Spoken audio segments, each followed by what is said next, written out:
శుభాకాంక్షలు. దేవుని వాక్యం చదువుకున్నాము.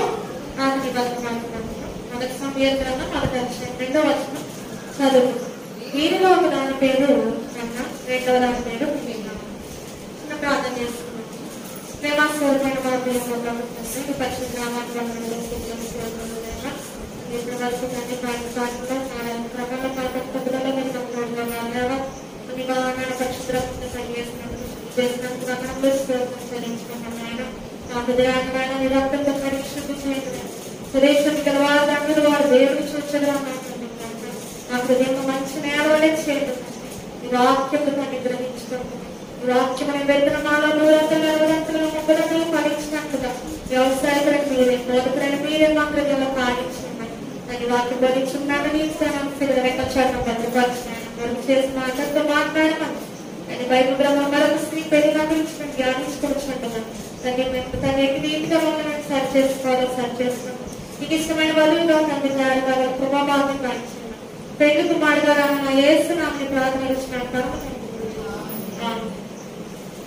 ప్రభు చెందుకు వచ్చిన మనందరికీ ప్రజలకి ఉన్నట్టుగా కలుగుతాను. మరి మొదటి సమయంలో మనకు అధ్యాయంలో కొన్ని వచనాలు చదువుతున్నాం కదండి. మనకందరికీ తెలిసిన ఒక స్త్రీ హన్నా కదా. మరి హన్నా దేని కొరకు ప్రార్థన అంటే ఆమె సంతానం లేనప్పుడు దేవుడిని ప్రార్థన చేయడం ద్వారా ఆమె సమూయేలు ప్రవక్తను బిడ్డగా పొందుతుంది. మరి ఆనాటి కాలంలో మరి కావాల్సినటువంటి ఇశ్రాయేలు కావాల్సిన ప్రవక్తను దేవుడు ఆమె గర్భాన్ని జన్మింపజేస్తాడు కదా. మరి ఆ స్టోరీ మనకు తెలిసిందే. కానీ ఈ హన్నాకు ఇంకొక మరి తోడుగా ఆడన్నదట. మరి మొదటి సంగీతంలో మొదటి అధ్యాయంలో చదువుకున్నాం కదా. మొదటిగా ఏం చదువుకున్నాము, ఇక్కడ ఎల్కానా అనే ఒక వ్యక్తి ఉన్నాడు. ఇక్కడ ఎఫ్రాయిం అనే మందు రామదయం జోక్యము పట్టణమందు ఒకడు ఉండే. అతని పేరు ఎల్కానా. ఇతనికి 2 భార్యలు ఉండేవి. అతని యొక్క పుట్టుపూర్వతరాలు రాశాడు ఎల్కానా యొక్క. అలాగే అతనికి 2 భార్యలు ఉన్నారంటే ఒక దాని పేరు హన్నా, రెండో దాని పేరు పెనిన్నా. మనకందరికి హన్నా గురించి తెలుసు. హన్నా యొక్క ప్రార్థన స్థితి మనకు తెలుసు, కొంచెం దేవుడు తెలుసు. కానీ మరి రెండవ దాని పేరు పెనిన్నా. మనకు ఈమె గురించి పెద్దగా తెలియకపోవచ్చు. కానీ ఇప్పుడు మనం స్త్రీ గురించి ధ్యానించుకున్నామండి. పెనిన్నాకు పిల్లలు కలిగి కానీ హన్నాకు పిల్లలే లేకపోయింది. కాబట్టి మొదటి భార్య హన్నాకు ఎవరు లేరు, పిల్లలు లేరు. పెనిన్నాకు పిల్లలు కలిగారంట. అలాగే వారు ఏంటంటే ఏం చేసేవారంట, షీలోహలో ఉన్న ప్రత్యక్షురాలకు దొక్కుతూ వారు ఏం చేసేవారంట, ఏమి యొక్క 2 కుమారులను మరి హోమ్ని ఫినిహాసులో యాజకులు ఉన్న సమయంలో మీరు ఎక్కడ పెట్టేవారు, షీలోహలో ఉన్న మందిరానికి పెట్టేవారంట బలులు అర్పించడానికి. ఎల్కానా తన కుటుంబం కంటే 2 భార్యలతో పెట్టేవారు అన్నమాట. అలాంటి సమయంలో మరి హన్నాకు ఎవరు లేరు, పిల్లలు లేరండి. పెనిన్నాకు కుమార్తెలు ఉన్నట్టుగా 4వ వచనంలో ఉంది కదా. అప్పుడు ఎల్కానా ఏం చేసేవారంటే భార్యను హన్నాకు ఆహారంలో పాలు ఇచ్చి వచ్చాను. అలాగే వారి ప్రయాణం అయ్యి వెళ్ళాలి కాబట్టి వారికి ఏముండాలి, ఆహార పదార్థ పిల్ల కాదండి. అప్పుడు రోజు తరబడి ప్రయాణం చేసి వెళ్ళేవారు కదా. మరి అక్కడ 5వ వచనంలో ఉండి అన్న తనకు ప్రియముగా నందున 2 పాలు ఇచ్చి వచ్చాను. అన్న అంటే మొదటి భార్య అంటే చాలా ఇష్టం కాబట్టి బిడ్డలు కలగపోయినప్పటికీ అన్న అంటే మరి ఎల్కానాకు చాలా ఇష్టమే. ఆమెకు 2 పాలు ఇచ్చి వచ్చాయి. అలాగే 5వ వచనంలో యెహోవాకు సంతు లేకుండా చేశాయి. మనం వచ్చిన చదువుతుంటే మనకు అర్థమవుతుంది. కాంపోజిట్ ఒక వచ్చినటువంటి గర్భఫలం ఏమవచ్చు బహుమానం. కాబట్టి గర్భఫలం అనేది ఇవ్వాలన్నా ఇవ్వకూడదన్నా ఎవరి చేతిలో ఉందండి, యెహోవా చేతిలో ఉన్నట్టుగా మనం గమనించుకోవాలి. కాబట్టి ఇక్కడ మరి ఈ హేతువును బట్టి దేవుడు అంట ఆమెకు సంతు లేకుండా చేసిన హేతువును బట్టి, ఈ కారణాలను బట్టి ఏం చేసిందంటే 6వ వచనంలో ఆమె వైద్యకు పెనిన్నా. అన్న యొక్క వైద్య ఎవరంట, పెనిన్నా అంట.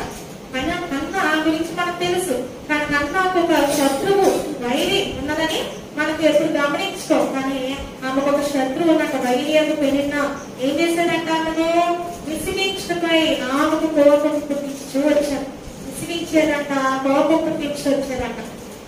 నాకు చదువుకున్నాం కదా. ఇలాగా యెహోవా మందిరానికి పోయినప్పుడల్లా కోపం పుట్టించినప్పుడు అంట అన్న ఏం చేశాడంట, భోజనం చేయక ఏడ్చుచూ వచ్చాను.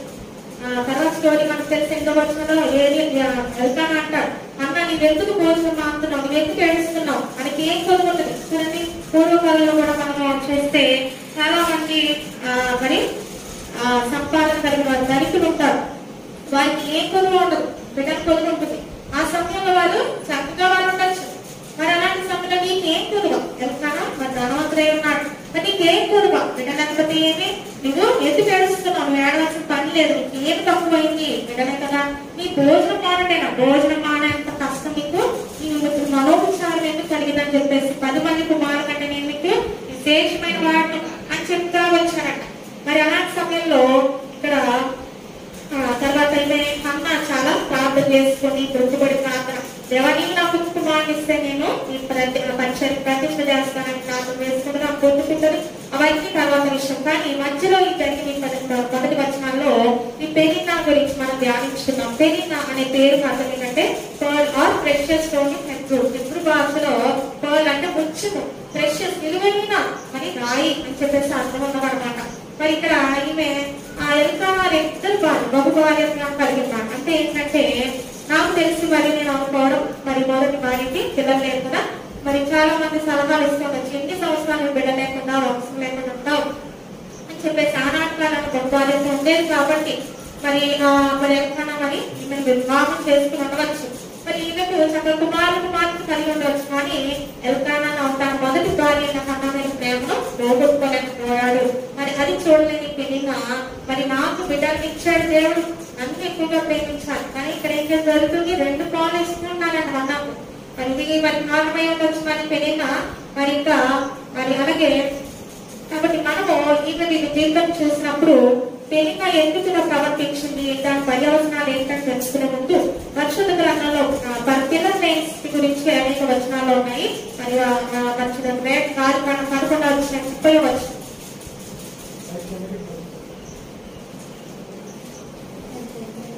11:30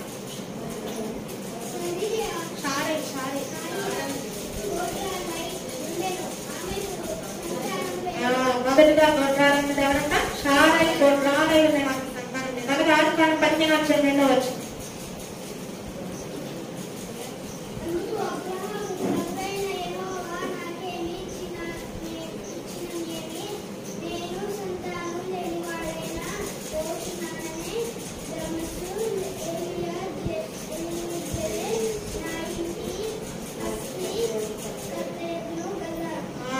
అనుకుంటున్నాడంట.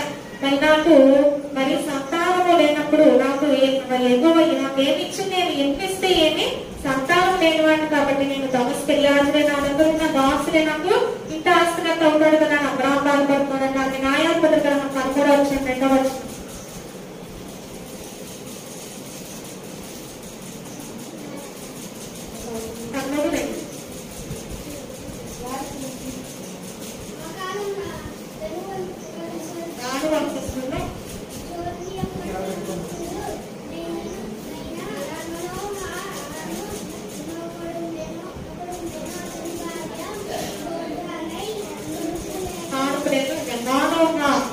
భార్య రాలే కానుపు లేకుండా ఎవరంటే సంస్థానిక తల్లిదండ్రులు. అలాగే మొదటి సమయాలు 1 మనకు తెలుసు. అలాగే 2వ సమయాలు 6వ వచనం 2వ వచనం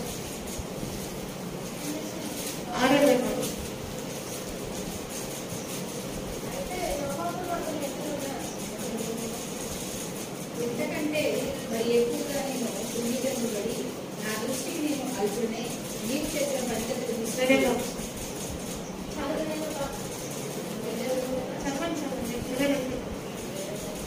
ఇంతకంటే చెప్పిన పరివర్తన పరిస్థితి గరుడవుతుందని మీ కాలుతో అని మరణం వరకు సౌలు కుమార్తెకు మీకాల పిల్లలను సౌలు కుమార్తెకు మీకాలు దావీదు భార్య దావీదును హేళన చేసినాడు. మీకాలు పిల్లలు కనకుండా ఉన్నాడు మరణం వరకు గొర్రాలైన. అలాగే 2వ వచనం 4:14 ఎలీషా ఆమె నేనేమి చేయకొచ్చునని వానిని అడుగగా గెహాజీ ఆమెకు కుమారుడు లేడు మరియు ఆమె పేరిటి ముసలివాడిని అతని గరువాలైన శుభే మీరు ఎవరు పిల్లలు లేదు. వాళ్ళ లూకాసు వార్త మొదట తెలిసిన 7వ వచనం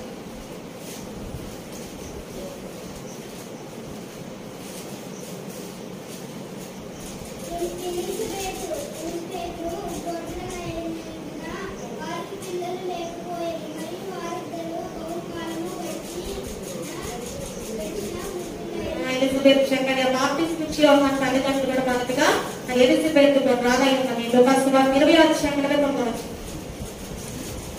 7 సహోదరులు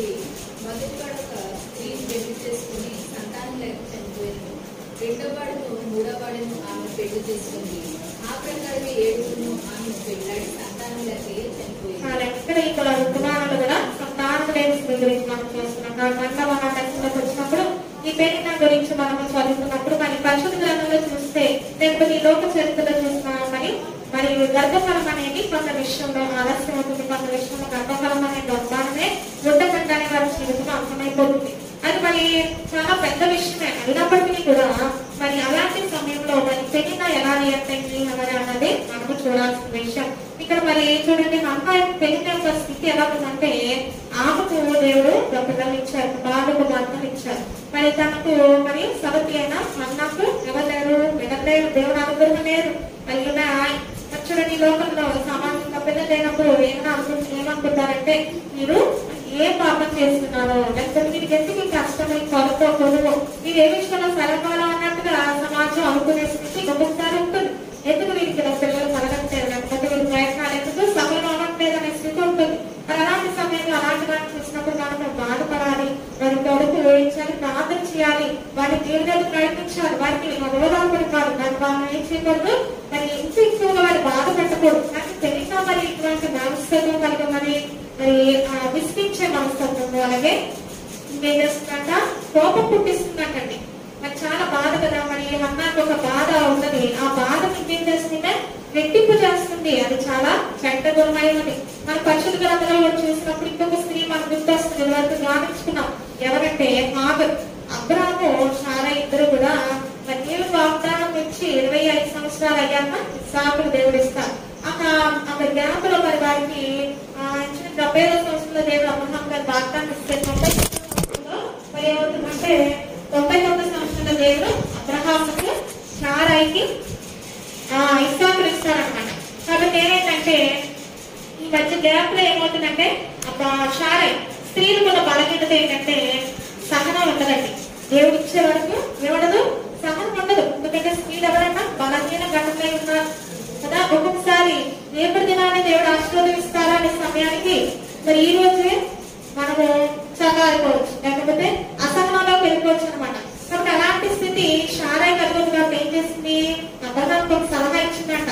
మరి మనకు బిడ్డలు కలగట్లేదు కాబట్టి దేవుడు ఇప్పుడు మనం రక్షించట్లేదు, అసలు మనకు బిడ్డలు కలుగుతారో లేదో, మనం ఉన్న లోపే మనకు ఒక వారసుడు వస్తారో లేదా అని చెప్పి ఏం చేస్తుందంటే హాగరు ఐగుప్తు తీరాలైన హాగరు ఒక దాసిని ఐగుప్తు నుంచి తెచ్చుకుంటారు కదా. ఆ దాసిని ఏం చేస్తుంది, అబ్రహాముకి ఇచ్చి నువ్వు దీనితో వెళ్ళు బిడ్డను కనమని చెప్పేసి చెప్పినప్పుడు దేవుడు అబ్రహామును హాగరుని దర్శించి బిడ్డలు ఇస్తారు. ఇచ్చినప్పుడు ఇష్మాయేలుని కొడతాడు కదా. అతనికి ఇస్సాకుని 14 సంవత్సరాలు తేడా. అంటే ఈ 14 సంవత్సరాల తర్వాత వల్ల ఇస్సాకుని దేవుడు మరి అబ్రహాముకు సాయిస్తారు కదా. మరి మధ్యలో కంగారు పడిపోయి ఉంటే ఆగర్ని మరి ఈమెకు మరి ఒక పత్ని గానో లేకపోతే ఒక పత్ని గానో భార్య గాని ఇవ్వకపోతే మరి ఈ కార్యాలన్నీ జరిగేది కాదేమో అనిపిస్తుంది. కాబట్టి అలాగే ఇక్కడ ఏం జరిగిందంటే మరి ఇక్కడ రెండవ భార్య అయిన పెళ్లిగా మరి వివాహం చేసుకున్నాం.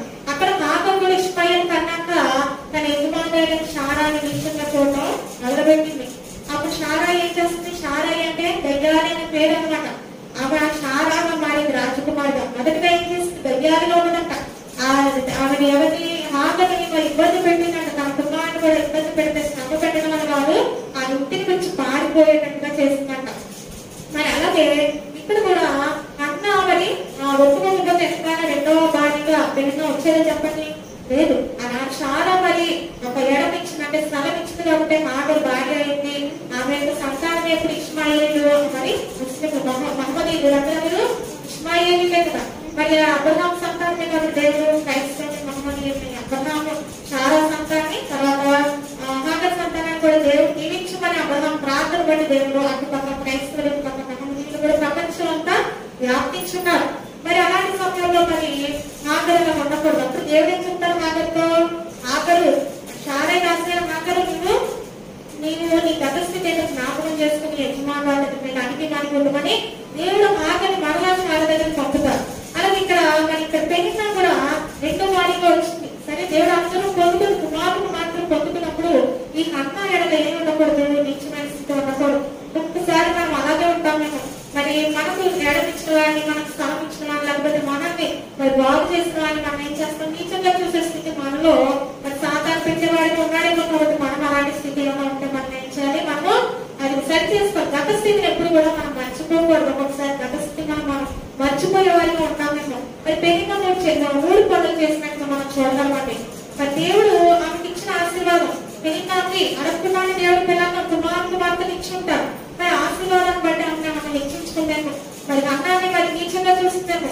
మరి మనం ఎప్పుడు కూడా మన ఆశీర్వాదాన్ని బట్టి మనం అడిగి కొద్ది ఒక్కొక్కసారి కొంతమందికి పిల్లల్ని అడగకుండా వెంటనే దేవుడు అనుభవిస్తారు. కాబట్టి ఏ ఆశీర్వాదం వచ్చినప్పుడు నాకు పిల్లలనే కాదు, ఉద్యోగమనే కాదు, లేకపోతే ఉద్యోగమనే కాదు, ఏదైనా సరే మరి మనకున్న ఆశీర్వాదాన్ని బట్టి ఏం చేయాలంటే దేవుడు చూపించాలి. ఇతరులకు ఆశీర్వాదం లేనప్పుడు వారి కొరకు మనం ప్రార్థన చేయాలి, నాపై ప్రార్థన చేయాలి. అంతేగాని వారిని నీచంగా చూడడం, ఎగతాళి చేయడం, వాటిని తక్కువ చేయడం పద్ధతిగానో వాటిని ప్రోత్సహించడానికి దేవుడు వాటిని ఏం చేస్తుంది, మనకంటే అవసరాన్ని మనం ఎక్కువగా అని పెంచాలని చెప్తుంది. కాబట్టి మనకు ఎప్పుడు కూడా మనకన్నా తక్కువ స్థితిలో ఉన్న వారి కొరకు ప్రార్థన చేయాలి. ఆర్థికంగా తక్కువగా స్థితిలో ఉన్నా, లేకపోతే కొన్ని ఆ మార్గానికి నోచుకుని వారి విషయంలో కూడా మనం ప్రార్థన చేసే వారు ఉన్నారు. తప్పితే వారిని ఇంకా నీచంగా చూడడం కానీ దేవుడు ఎరుగుని బాగా చేస్తారమ్మా. ధనవంతుడు లాజరు విషయంలో ధనవంతుడు లాజరు కనికరించలేదండి. అయినప్పటికీ దేవుడు అబ్రహాము రోజున ఎవరు చేపడ్డారు, లాజరు చేర్చబడ్డాడు. దేవుడు ఎవరు చేస్తాడంటే వీధులైన వారిని, ఆత్మలో నలిగిన వారిని, విధిగా అధిక మనసులో కలిగిన వారిని చూస్తాను కానీ అనంతర మనసును ఎప్పుడు కూడా చూడదు. కాబట్టి ఇక్కడ వైద్యులు అని చెప్పి అంటే ఏంటంటే శత్రుత్వం పెంచుకున్నాం అన్నమాట. శత్రువుగా అనేది మొదట కన్నా ఒక అవకాశం ఇవ్వకపోతే ఒప్పుకోకపోతే అసలు పెరిగిన భారీగానే వచ్చేది కాదు కదా. మరి అలాంటి సమయంలో మరి కనకన్నా ముందున్న అన్నాను మరి ఏం చేసింది, శత్రుత్వాన్ని పెంచుకున్నది. వైద్యులు అంటే ఇంత శత్రుత్వం ఎలా పెంచుకుందంటే ద్వేషము, దూషణ. దైవం చెప్పారు ద్వేషించకూడదు, దూషించకూడదు. మేమేం చేసిందంటే ద్వేషం పెంచుకుంది, దూషణ విసిగిస్తుందట, కోపం పుట్టిస్తుందట. మన మాటలతో తన చేతలతో ప్రతిసారి కూడా ఇలాగా ఏదో మరి చేస్తున్నట్టుగా చూడడం. ప్రతిసారి వారికి ఏదైనా సంతోషంతో కుటుంబంగా వారు బరువు అనిపిస్తుంటే కోపం పుట్టించి విసిగించి ఆమె ఎలాగైతే ఏడ్చేలా చేసి భోజనం చేయకుండా మరి 2 పాలనీకి ఇవ్వడానికి నాకు నా బిడ్డలు కుమారుడు చాలా మంది ఉన్నారు. వారందరికీ ఇవ్వాలి కానీ నీకు ఎవరి భాగ్యం లేదని నీకు ఎవరిమంటారా అటువంటి ఆలోచన నాకు ఉన్నదేమో నాకు తెలియదు. కాబట్టి మరి మనం ఇంకా చదువుకున్నాం, మనకి 5 విషయాల్లో చదువుకున్న ఆత్మఫలాలు కలిగి ఉండాలి. అప్పుడైతే మనకి బైబిల్ చేరుకోలేదండి, మనకి ఇప్పుడు బైబిల్ చేరుకుంటుంది. కాబట్టి మరి మనం ఆత్మఫలాలు అయితే తెలుసుకున్నాం. ఒక కోపానికి లేకపోదండి, ఆత్మఫలాలు కలిగి ఉండాలన్న మనకి ఎక్కువసేపు రాసి పట్టించుకోవడం 6వ వచనంలో కూడా ప్రతి వాటిను తాను చేయమని పరీక్షించి చూసుకొని వెళ్ళను. అప్పుడు ఇతరుని బట్టి కాక తనను బట్టి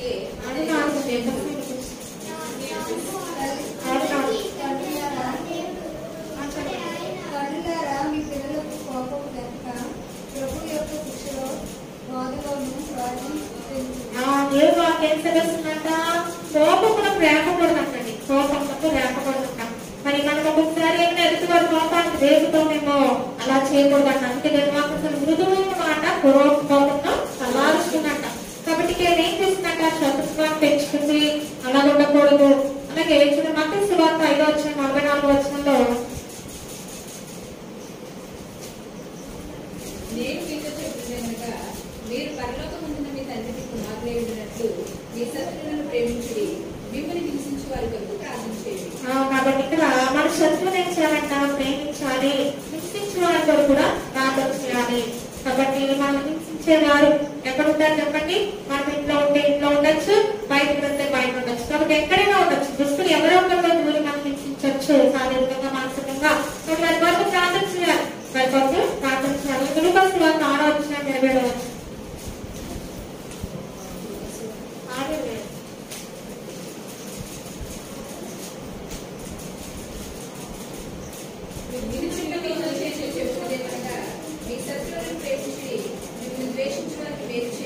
శత్రువులను ప్రేమించమని కాకుండా అలాగే వైద్యులు రాస్తున్నారు.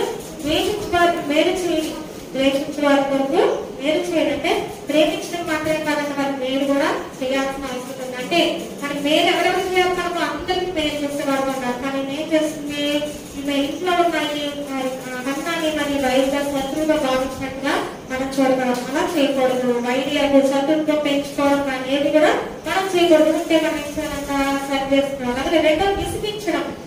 అపోస్తుల కార్యాలు చూడండి 5వ అధ్యాయం 9వ వచనం. అందుకు పేతురు ప్రభు యొక్క ఆత్మను శోధించుటకు వీరెందుకు ఏకీభవించుకుని ఇదిగోని పెనిమిటిని పాతిపెట్టిన వారును వాటికి ఏమి వారు నిన్ను మోసుకొని పోవుకొని శోధించడము, విసిగించడము. శోధించడం అంటే ఏంటంటే సాతాను గారు మనం ఏం చేస్తాడు, శోధిస్తూ ఉంటాడు. ఏదో ఒక వాక్యాన్ని విరుద్ధంగా చేయాలని, ఏదో ఒక విధంగా పడగొడతాడంట, పక్కపక్క అనుకోడంట. విసిగించడం మేమేం చేసింది, సాతాను పని చేస్తుంది. శత్రుత్వమే ఎవరి పని చెప్పండి, కయ్యేలో ఏం చేశాడు, ఏమైంది మరి శత్రువుగా భావించాడు. అలాగే ఇంకా శత్రుత్వం కలిగి ఉంది. రెండోది విసిగించి శోధించింది. ఇది కూడా సాతానిక పని. మొదటి పేరు చూడ 4వ అధ్యాయం 12వ వచనం. ఇక్కడ దేవుడు శోధించటకు మీకు కలుగుతున్న అగ్ని వంటి మహాశ్రమం గురించి మీకేదో ఒక వింత సంభవించినట్లు ఆశ్చర్యపడండి. చాలండి. కాబట్టి ఇక్కడ మిమ్మల్ని శోధించడానికి వచ్చిన శ్రమ బట్టి మీరు ఏం చేయకూడదు, ఆశ్చర్యపడద్దు. కాబట్టి ఇలాంటి మహాశ్రమలు, శోధనలు ఎవరికి వస్తాయి, దేవుని బిడ్డలకు వస్తాయి, తప్పనిసరిగా వస్తాయి. ఎందుకంటే మన మరణం వరకు అంట దేవుడు మనల్ని పెట్టుకోమాత్రమే చేయాలని చూస్తారంట. సాధారణ నరక పాత్రలు చేద్దామని చూస్తూ ఉంటాడు. కాబట్టి మనం ఏం చేయాలి, మరి శోధించబడతాం, విసిగించబడతాం. అయినప్పటికీ కూడా మరి మనం మొదటి వాళ్ళని శోధించగలరు, విసిగించగలరా ఉండకూడదు. అలాగే ఇంకా మార్క్స్ 10వ అధ్యాయం 2వ వచనంలో చూస్తే పరిసయ్యులు ఆయన ఎదురుకు వచ్చి ఆయనను శోధించుటకై పురుషుడు తన భార్యను విడనాడుట న్యాయమా అని ఆయనను అడిగారు. అక్కడ శోధించటమై ప్రభుని శోధిస్తున్నారు అనమాట. అంటే ఇక్కడ శోధించడము, విసిగించడం అనేది మనం చూస్తున్నాం. అలాగే మత్తయి సువార్త 4వ అధ్యాయంలో కూడా చూస్తాం. ఏంటి, సాతాను దేవుని శోధించినట్టుగా చూడగలం.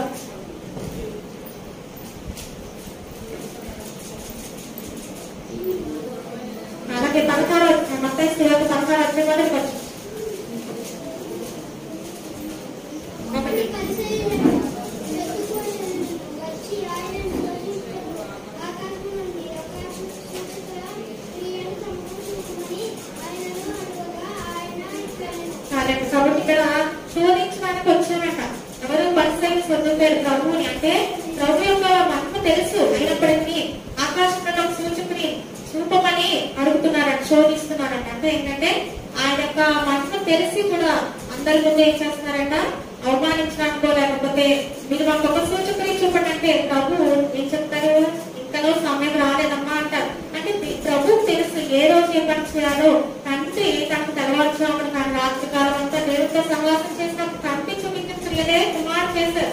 కానీ కంటి చూపించిన క్రియ కుమారుడు ఎలా చేస్తారు, ఇక్కడ సర్దుపేరు పరిసర వచ్చి మీకు మాకు సూచకుని చెప్పండి అంటే కంటి చెప్పండి పని కుమారుడు చేస్తారా, చేయరు. మధ్యలో వచ్చి మీకు ఎలాగోలాగా డిస్టర్బ్ చేయడం, శోధించడం. మేము అడిగినప్పుడు మీకు చేస్తే మీకు మంచినట్టు, లేకపోతే లేదన్నట్టు ప్రజలు ఎదురు అతన్ని అవమానించడానికి ప్రభుని శోధించారట. శోధించడం అంటే అది. కాబట్టి ఇక్కడ అలాగే విసిగించే పని, శోధించే పని మేము చేసింది. మూడోది కోపం పుట్టించడం. ఇంకా చదువుకున్నాం కదా, మొదటి 5:26 6:4లో కోపం చేయకమాటే ఆపేశారు. కానీ మీద ఏం చేసిందంట, కోపం పుట్టించింది. ఈ 3 పనులు చేసింది. సత్తుత్వాన్ని పెంచుకుందంట, అలాగే సృష్టించిందంట, కోపం పుట్టించిందంట. కాబట్టి మనలో ఈ పనులు ఉంటే తప్పకుండా ఏం చేయాలి, మనము వీటిని మనల్ని విడిపించుకోవాలి, విడిపించబడాలి దేవుడి సన్నిధిలో. మరి ఉన్నత పర్యావసనంగా మరి అమ్మ ఏం చేసింది చెప్పండి, ఎంతో కన్నీటి ప్రార్థన చేసుకుంటే తన విచారం అంతా దేవుడి హృదయం మరి దేవుడి సన్నిధిలో తన హృదయం ఉపయోగించుకుంది. మరి అవన్నిటిని బట్టి ఏంటి దగ్గర వాగ్దాన పథకం ఏంటి, తప్పకుండా దేవుడిని మనల్ని మరి నెరవేరుస్తారు. కాబట్టి మరి కన్నా పిల్లలు లేదని బాధ కన్నా ఎవరి బాధ ఎక్కువైపోయింది, సగతి కూడా ఎక్కువైపోయింది. మానసికంగా కన్నా మరి కృంగిపోయినట్టుగా మనం చూడాలి. కాబట్టి ఇలాంటి కుదమైన మనలో ఉంటే చూడాలండి. ఎవరినైనా మనం మానసికంగా హింసిస్తున్నామా, మరి ఆడవాళ్ళే చదువుకోవాలంట. మరి ఇవన్నీ స్త్రీల సదస్సులో చెప్పుకోవాలి. ఎవరు రావట్లేదు ఆడవాళ్ళకి చెప్తున్నాను. కాబట్టి ఆడవాళ్ళే శత్రువులు. ఇక్కడ యెహోవాకు ఎవరు శత్రువు, పెనిన్నా శత్రువు. కాబట్టి అలాంటి వారిలో మనం ఉండకూడదు. స్త్రీలు ఏం చేస్తారంటే స్త్రీలు శత్రువులుగా భావించి పురుషులతో సంవాసం చేస్తారు. అది ఎప్పుడు కూడా తగడదండి.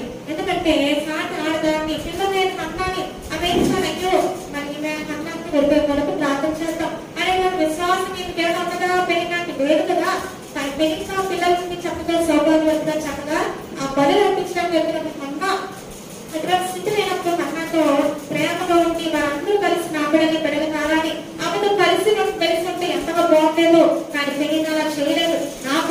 ఆస్తి నీకు లేదు, నువ్వు నిజమైన దాన్ని అన్నట్టుగా ఆమెను మరి ఇంట్లో విసిగించడం పోతుంది. కాబట్టి ఎప్పుడు కూడా మరి అలాంటి స్థితి ఉండకూడదు. మరి మరి ఎలాంటి మరి ఏంటంటే బిడ్డలు లేదని ఎదుటి వారి బిడ్డలు లేదని ఏ విషయమైనా సరే ఎదుటి వారికి లేదు నాకు ఉన్నదనేటువంటి దేవుడు మనకు ఒకటి ఇచ్చారు. సరే వారి దూరంగా అవతల వారు కూడా ఇస్తారు. కాబట్టి మనం అలాంటి మైండ్ సెట్ మీకు ఉన్నదన్నమాట. ఎటువంటి నేరో మైండ్ సెట్ అనేది మీకు ఉన్నట్టుగా మనం చూడగలం.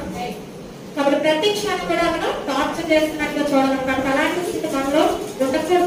మరి వెనకాల మరి ఏంటంటే ఇంచుమించు పిల్లల కోసం అంటే పెళ్లినాను తీసుకున్నట్లుగా చూడగలం. అలాగే మరి అన్న పొందుకున్న ప్రకటన ఏంటి అన్న విచారం తర్వాత ఏడ్చిన వారు మీకు అమృత జీవాన్ని సెలవుచ్చినట్టుగా గర్భంలోనే నాకు దేవుడు సమయం ప్రవర్తనగా ఆమె లోబడి బట్టి 3 సంవత్సరాలు పాలించాక చూడాలని పరిచయకి అప్పగించాక అన్నకు ఏ కొడుగా లేకుండా కుమార్తె దేవుడు ఇచ్చారు.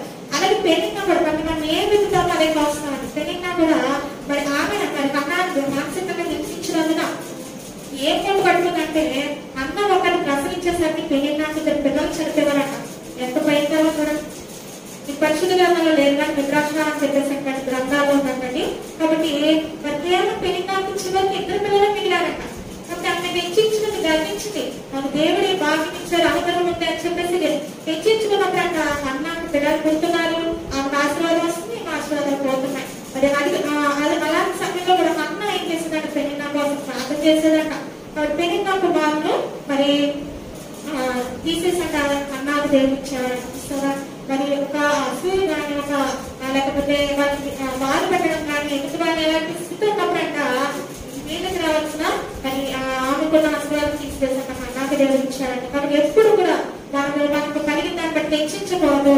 మనకు కలిగిన దాన్ని బట్టి హెచ్చించక దేని వారిని మన్నించారట వారిని మనసులో పెట్టిన వారిని వారి గురించి ప్రార్థించే వారు వారిని ఓదార్చి ధైర్యపరిచి వారికి సంతోషించే వారు ఉండాలన్నమాట. కాబట్టి ఇక్కడ కాబట్టి అన్న దేవుడు ఒక బిడ్డ ఇచ్చడం కొన్ని పెళ్ళిన మరి ఇతన్ని బలి చేసేదంట, అంటే సమాధి చేసేదంటండి. కాబట్టి ఇద్దరు కష్టాలు చూసి ఏది చేసేస్తుంది మరి పెళ్ళిన. కాబట్టి అంటే స్పిరిట్ ఆఫ్ రిజాయిసింగ్ ఎట్లా తీసుకోవాల్సిన ఇద్దరు యొక్క దౌర్భాగ్యస్థితిని బట్టి సంతోషిస్తున్నట్టు అది ఆత్మీయ స్థితి. కాబట్టి ఇద్దరు బాగోలేదు కాబట్టి మనం బాగా కనబడతామనే తప్పు. కాబట్టి వాళ్ళ ఎదుగుదలని మనం బ్రేక్ చేసి వాళ్ళ సైతం లేదు మేము సరిగా ఉన్నాం అనేటువంటి స్థితి కూడా మనుషుల్లో ఉంటుంది, మన అందరిలో ఉంటుంది ఆ స్థితి. కాబట్టి వాళ్ళు మంచోళ్ళు కాదు కాబట్టి మేము మంచోళ్ళం.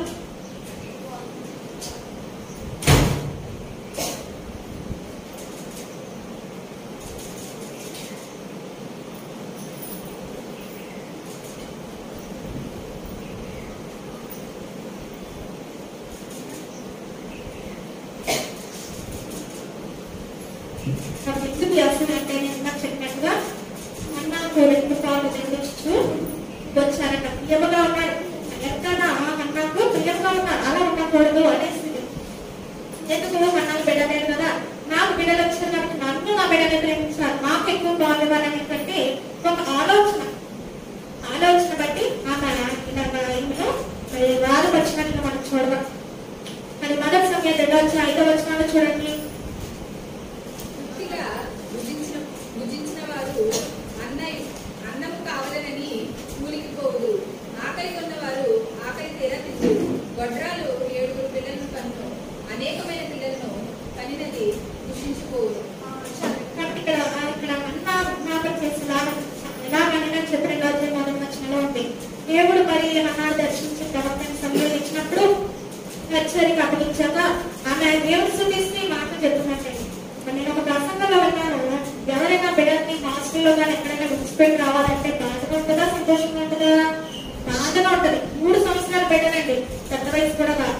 3 సంవత్సరాల సమయ ప్రవర్తన విడిచిపెట్టిన అన్న విజ్ఞాపం చేస్తున్నాడు, ప్రార్థన చేస్తున్నాడు, దేవుడు చూపిస్తున్నాడు అనే విషయాలు ప్రవచన రూపంగా చెప్తుందంట.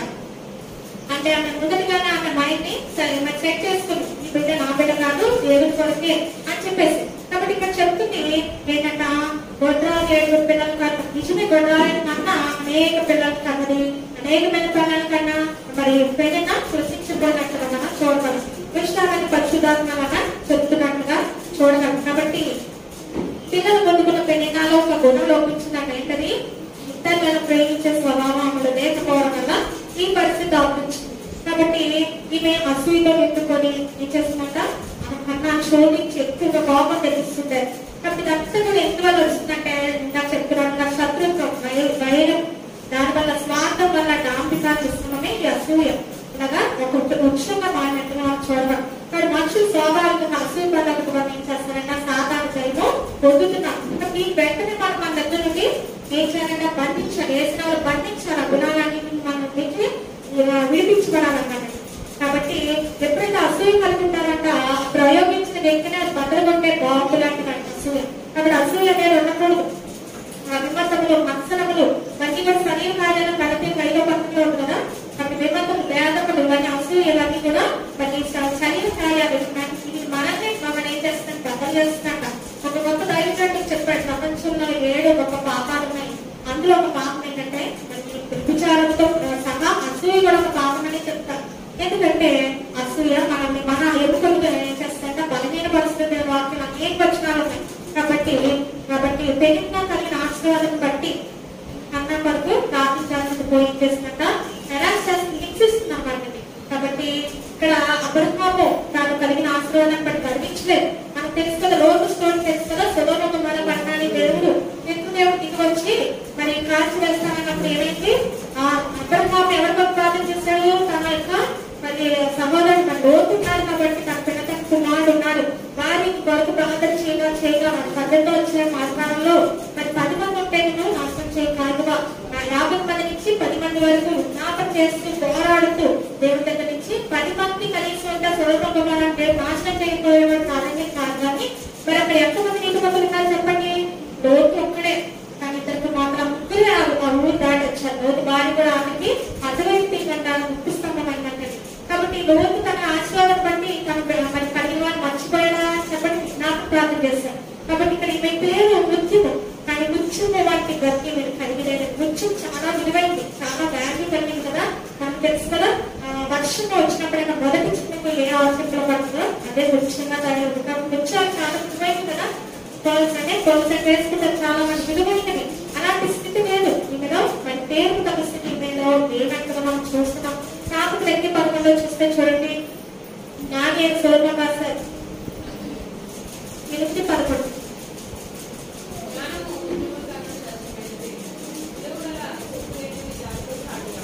జ్ఞానము వృక్షముల కన్నా శ్రేష్టమైనది. కాబట్టి మనం జ్ఞానం సంపాదించుకోవాలి. నాకు ఏ జ్ఞానం లేదు, దైవ జ్ఞానం లేదు. ఇహలోక జ్ఞానము సాధారణ జ్ఞానంతో ఏం చేస్తుంది? ఇహలోకంలో అభివృద్ధి చేసే పద్ధతిని ఏం చేస్తుందంట ఈమె హనుమాను బాధ పెట్టినట్లుగా చూడగలము. దానికి పర్యాసం కూడా పెరిగిన అనుభవించినట్టుగా మనం చూస్తాం కదా. మరి నాన్న బిడ్డతో ఆస్వాదించబడితే ఈమె తన బిడ్డను కూర్చుకోవాల్సిన దుస్థితి. కాబట్టి పెరిగిన ఏం చేస్తుంది? మరి అతిశయపడితే కానీ తగ్గించుకోలేదంట. మరి పాపం కొట్టుకుంటుంది. దేవుడు పంపు కొరకు తన బిడ్డను పెంచలేదు. మరి గొడ్రాలైన అన్న బిడ్డను కొట్టుకుని వెంటనే దేవుడికి మొదటి బిడ్డని ధర్మశాస్త్ర ప్రకారం జ్యేష్ఠ పుత్రులు ఎవరు చెప్పండి? ఏ పరిచయం ఇచ్చేయాలి. ఎందుకంటే ఐగుప్తు నుండి ఇశ్రాయేలు నిర్మించినప్పుడు ఆ ఫరో మొదలుకొని తన దాసుల వరకు కూడా మొదటి పరంపర జంతువులోని మొదటి సంతానం చనిపోయింది. కాబట్టి ఇశ్రాయేలులో మొదటి సంతానం ఎవరిది? దేవుడిది. అలాగా ధర్మశాస్త్రం నెరవేర్చింది ఆమె. దేవుడి పంట వరకు తన బిడ్డను 3 సంవత్సరాల్లో మరి సమయానికి ఎంత మంచి బోధ చేసిందో ఒకసారి ఆలోచించండి. మీరు జీవితకాలంలో ప్రతిచూడాలని ఉండాలి.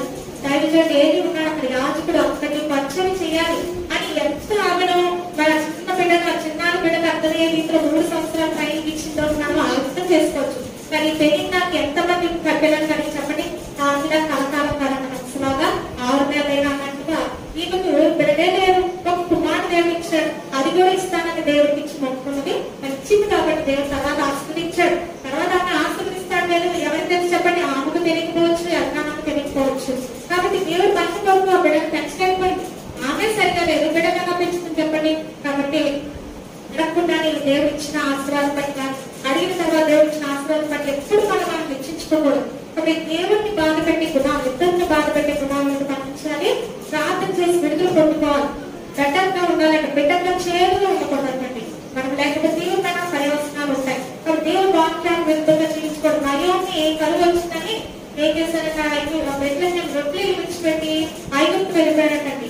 కాబట్టి ఏమైంది, ఆమె భర్తను ఇద్దరు మాను పోగొట్టుకున్నాక అప్పుడు కూడా బుద్ధి రాలేదు. ఇంకా దేవుడు నాకు విరోధ వెళ్ళాడని చెప్పేసి చేరు మాటలు పెట్టకుండా ఉన్నాయి, మధురమైన ఆమె చేరుగా అయిపోయింది. కాబట్టి మనకు సమయం ఉండగానే దేవుడు సమీప దేవుడు ఆపిగత మన చేతిలో ఉంది. మరి బోధన ద్వారా దేవుడు మాట్లాడతాడు, కళ ద్వారా మాట్లాడతాడు, పరిస్థితి ద్వారా మనుషుల ద్వారా మాట్లాడతాడు. కాబట్టి మనకు చక్కదిద్దుకోవాలి, మళ్ళీ మన సరిదిద్దుకోవాలి, మన బిడ్డలు చక్కగా పెంచుకోవాలి. ఇక్కడ పెళ్లిని బట్టి ఆ బిడ్డలు కూడా చెడ్డగా నేర్చుకున్నారేమో, వారు కూడా పాపంతో నిండిపోయి వారు కూడా మన వయసులో చెందుతూ ఉంటారు. కాబట్టి దాన్ని బట్టి మనం చాలా గుణపాఠాలు నేర్చుకోవచ్చు. దేవుడి గుణపాఠం నిరీక్షించిన తర్వాత చిన్న ప్రార్థన చేస్తున్నాం. ప్రేమ స్వరూపం ఈ రోజు మాలో తగ్గిన ఉండకూడని స్థితి లేదు కదా, మీరు ఎదిగిన వాళ్ళయ్యా. దాన్ని మేము వైద్యులు ఎదుగుతుంటే మా అమ్మని బాడీ స్కాన్ చేస్తే ఆ వైద్యులకి ఆ మిషన్స్ కి ఎలాగైతే మేము మా స్థితి శరీర స్థితి ఎలా తెలుస్తుందో పరిశుద్ధమైన దేవ నేను ప్రభు నీకు పాదాల అగాధము కూడా తేటగా నలుగురు తేటగా కనబడడం రాయబడింది. కాబట్టి దేవ మమ్మల్ని మీరు చూస్తే మా హృదయ స్థితి ఏంటో మా యొక్క తండ్రి ప్రవర్తన బట్టి మాటలు బట్టి మీరు మమ్మల్ని కనిపెట్టగలరు. మేమైతే తండ్రి నాయన మమ్మల్ని మేము తండ్రి ఒకసారి చూసేదిగా దేవ మా మార్గం తండ్రి నాన్న ప్రభు నీ మార్గం అని మేము తండ్రి మనం భయపడతాం. తండ్రి ఇదే మార్గం అని అన్నట్టుగా వెళ్తాం, కానీ ఒకసారి తెలుగు నాశనానికి నడిపిస్తుంది. అప్పుడు మేము తెలుసుకుంటామని. కాబట్టి అటువంటి స్థితి రాకుండా ప్రభు తండ్రి నాన్న ప్రభు మీరే తండ్రి మమ్మల్ని వాక్యంలో సత్యమైన ద్వారా పెరిగిన యొక్క తండ్రి నాన్న ప్రభు చెడ్డ గుణాలు మాలో ఏమో మాలో తీసుకువేయండి ప్రభు. రాదని ఏం పడివేసినట్టుగా ఏం పడవేయండి కదా, మన హృదయంలో చెడుగా అంతటి రక్తం కడిగి వేయండి కదా. ఎందుకంటే హృదయం మోసకరమైన తండ్రి ఆయన ప్రభు మమ్మల్ని తండ్రి మోసపిస్తూనే ఉంటుంది. కాబట్టి దేవా ప్రభు ప్రభు నేను బాగా చెడితే తండ్రి అరగ దైవం చెప్పారు. ఆయన తండ్రి నేను ప్రభు అక్కడ వస్తుందా తండ్రి ఈ గాయం రేపేవాడిగా ఉంటాను. కాబట్టి నేను ఎప్పుడు పాపాలు కడుక్కోవాలని మా దైవం చెప్పారు. కాబట్టి తెలిసినా ప్రభు తండ్రి తండ్రి వాక్యంతో మాటలు మాట్లాడేదా అనేక విషయాలు మా హృదయంలో ప్రభు ముద్రించిన దేవా దాన్ని సాధన ఎత్తుకుపోకున్నాదండి. ఈ వాక్యానుసార స్థితి మాకు దయచేయండి ప్రభు.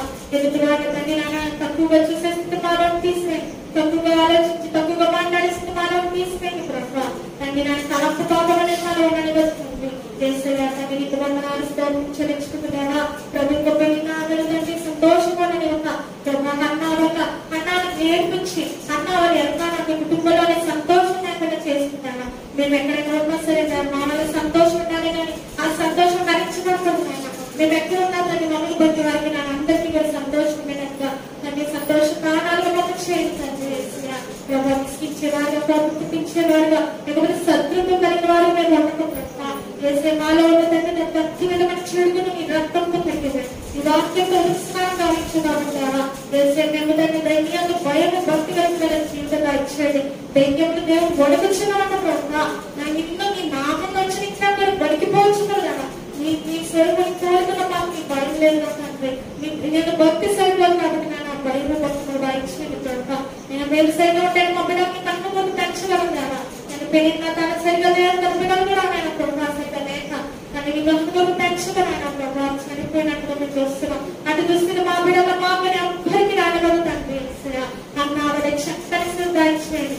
ఏమి లేని ఆమె తండ్రి తండ్రి సమయాలు ప్రవర్తన తల్లిగా తండ్రి ఇప్పుడు వరకు కూడా కన్నా గొప్ప ప్రార్థన పొందగా సంవత్సరాల తరబడి శతాబ్దాల తరబడి ఆమె ఇంటికి ఎక్కింది తండ్రి. అట్టి రీతిగా మేము మాలో ఉన్న తండ్రి నా తండ్రి దుష్ట స్వభావం తీసివేస్తాయి, ఏం కాలేదు తీసివేస్తున్నా ఆత్మఫలాలతో నింపి ప్రభు శోధించబడినప్పటికీ దేవా మీరు మాకు తోడుకుంటారు కాబట్టి నా సన్నిధిలోనే పరిష్కారం అవును అన్నదైతే రాస్తారు. నిజమే దేవా నీ సన్నిధిలో పరిష్కారం నాకు ఏది లేదు కాబట్టి ఆయన ఈ సన్నిధిలో పరిష్కారం పొందుకున్న అన్నవని మేము జీవించు కృపభాగం అంతటిగా ఇచ్చిన వాక్యమైన వేసిన ప్రార్థన వచ్చిన నేను అందరికీ బాగా ఐదారు బాగా